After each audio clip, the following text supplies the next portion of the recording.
Hi everybody, Frank here. I'd love to wish you a Merry Christmas, and I do. I hope you're having a wonderful Christmas, because around here, it's hell. Everything has gone wrong, and sometimes you just need to dump this stuff. So I'm going to dump my problem. I'm not talking literally here. I'm like other people that, you can't take certain people literally, just figuratively.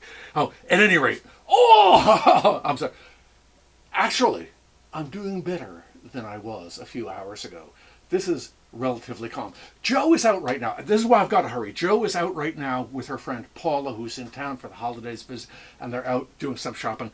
And Joe doesn't get this kind of humor, so I got to go real fast. At any rate, all I wanted, it started with such good intentions. I wanted to get her a nice Christmas present. Joe always gets me the nicest, thoughtful things. She gave me once, she got some World War II photographs of my mother and father and portraits and had them blown up, and she gave them to me and they're just so gorgeous and thoughtful.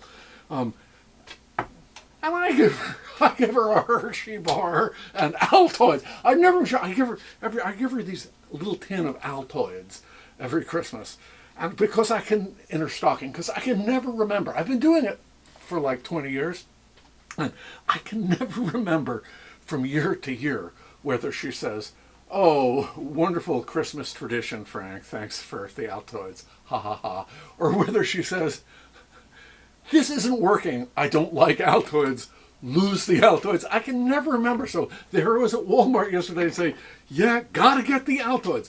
At any rate, this year I realized I'm no damn good, and that I really wanted to get Joe a thoughtful present, and I thought things over. Really, starting in November, rather than Christmas Eve, I really thought ahead. And it's a good thing that I did, because that left plenty of time for everything to go wrong. Joe listens to music and National Public Radio programming on her computer in the spare bedroom. Our NPR is really pretty grim around here. We get mostly Mozart. A little bit of Mozart goes on. I like Mozart. I have a master's degree in Mozart-related fields. But, you want something else once in a while. And Joe likes to stream different NPR things from different stations. But if we're out in the living room or in the dining room, to hear it, because the computer's in her bedroom, she has to turn it way up. Nina Totenberg for NPR! I've got these people yelling at me, and it drives me crazy, and it's too loud and distorted. So what I realized is we needed some kind of wireless extension speaker so that it could play normally, streaming, I think that's what it's called, from her computer. I got to move really fast here. So at any rate, Bluetooth. I did all this reading and studying online, and Bluetooth. You can plug it into your computer, and here it is. I ordered it. It's called a CAN, and check this out. Where is it? You have to know how to turn it on. It's here. Nope. It's down here. This is really cool. When you have a CAN, it's really modern.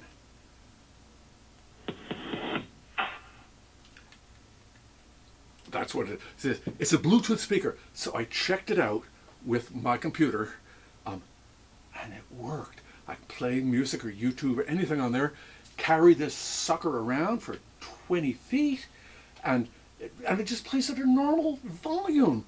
So I said to myself, and every time, I always have to wait for Joe to go out, like she's out right now, because it's Christmassy, and these are secret things. So every time Joe went out, I test it, and then I went up to her computer to test it.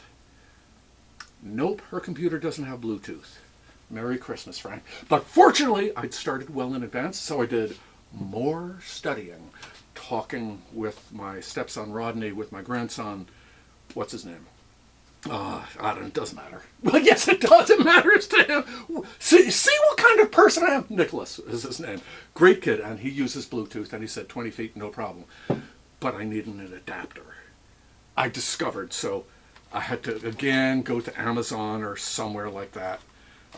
And get this, I don't know if you can even see this stupid little thing. It's like the size of a miniature USB thing. I plug that into her computer and it downloads Bluetooth and makes her computer Bluetooth capable. And so I turn it on the music and it comes singing music. I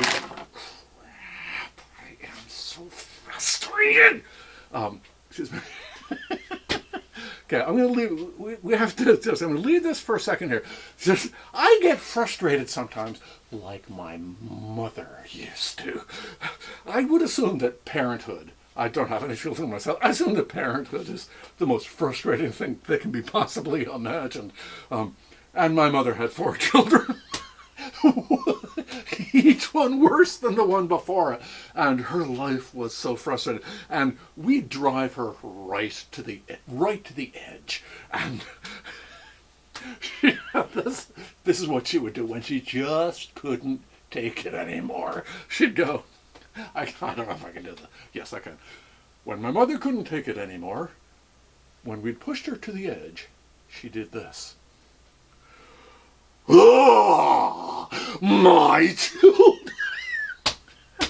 And we drove her berserk. My sister Ida and I were, I'm sorry, I gotta calm down. We were watching television, watching some stupid black and white movie about Mount Vesuvius exploding and hot lava running down the hillside and parents trying to save their children. And my mother walked in the room while Ida and I were watching this, and she said, "This is awful, I hate this." And we said, "Hate what?"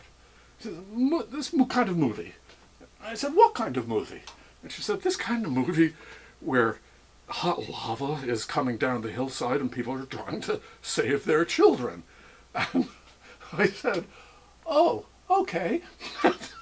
For the rest of the week,